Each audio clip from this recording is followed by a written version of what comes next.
অনির্বাণকে অতীতে ফেলে রেখে এবার জীবনের নতুন অধ্যায় শুরু করতে চলেছে রাই। এই খবর অনির্বাণের কান অবধি পৌঁছানো মাত্রই এবার অনির্বাণের পায়ের তলা থেকে মাটি খসে গেল। হ্যাঁ বন্ধুরা, ভিডিওতে লাইক দিয়ে দেখতে থাকুন। সার্থককে হঠাৎ করে অফিসে দেখা মাত্র অনির্বাণ অবাক হয়ে বলতে থাকে যে কী ব্যাপার, সার্থক কী মনে করে হঠাৎ করে ওর পায়ের ধুলো আমার অফিসে দেওয়ার জন্য এলো, কিছু তো বুঝতে পারছি না। এবার আবার নতুন কি উদ্দেশ্য নিয়ে এই অফিসে এসেছে কিছুই তো মাথায় ঢুকছে না। অন্যদিকে সার্থক বলতে থাকে যে অনিদা, আই এম সরি যে তোমাকে এই সময় আমি ডিস্টার্ব করার জন্য এসেছি। আসলে তোমার সাথে একটা জরুরি কথা বলার ছিল। তুমি হয়তো বা জানো না এই সম্পর্কে যে রায় দিদিভাই কিন্তু জীবনের নতুন অধ্যায় শুরু করতে চলেছে। আর রায় দিদিভাইয়ের এই নতুন জীবন শুরু করার পেছনে সকলে উঠে পড়ে লেগেছে, কিন্তু সকলে উঠে পড়ে লাগার শর্ত আমার মনে হয় না রায় দিদিভাইকে একবারও দেখে যে তার আদৌ এই বিয়েতে সম্মতি আছে, কিন্তু তার শর্ত সকলে মিলে তার উপরে প্রেশারাইজ এমনভাবে করছে যে তার বিয়ের পিড়িতে বসা ছাড়া আর কোনো উপায় অবশিষ্ট থাকবে না। কিন্তু আমার সব থেকে চিন্তার বিষয় এটাই যে যে পাত্রকে তারা ঠিক করেছে আমার মনে হয় না যে সেই পাত্র আতেও রায় দিদিভাইয়ের যোগ্য। কারণ আমি দাদা হিসেবে এতটুকু জিনিস লক্ষ্য করেছি যে সেই পাত্রটা রায় দিদিভাইকে দেখা মাত্রই কেমন যেন একটা করে ওঠে।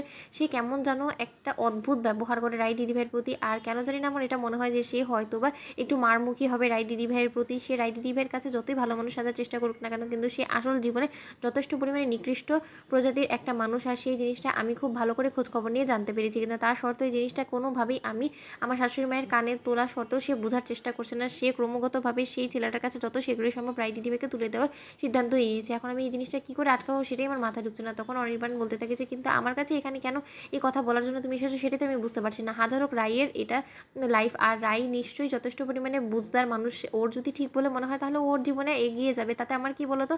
আর রাইয়ের সর্বনাশ যদি রাই নিজে করতে চায় তাতে তো আমার কোনো রকম কোনো আটকানোর রাইট নেই, কারণ রাইয়ের সাথে এখন আমার কোনো সম্পর্কই নেই। আর ওর জীবনে কি আসলো না গেলো তাতে আমারই বা কী বলো তো। আমি আমার জীবনে যেমন আছি তেমনই ঠিক আছি। আমি আর বিয়ের পিড়িতে বসার কোনো সিদ্ধান্তই নিইনি এখনো পর্যন্ত। তখন সার্থক বলতে থাকে যে তুমি কি বলছো বলো তো, ও বাড়িতে দেখি তোমার মা আমার রায় দিদিভাইয়ের কাছে ফোন করে এটাই বললো যে না তোমার জন্য নাকি পাত্রী দেখা শুরু হয়ে গিয়েছে, সেও নাকি তোমার জন্য একটা সুপাত্রী খুঁজছে, যত শীঘ্রই সম্ভব সে নাকি তোমাকে বিয়ের পিড়িতে বসিয়ে দিবে। তাহলে তুমি বলছো যে তুমি এই সম্পর্কে কোনো কিছু জানো না, এটা কী করে হয় বলো তো অনিতা।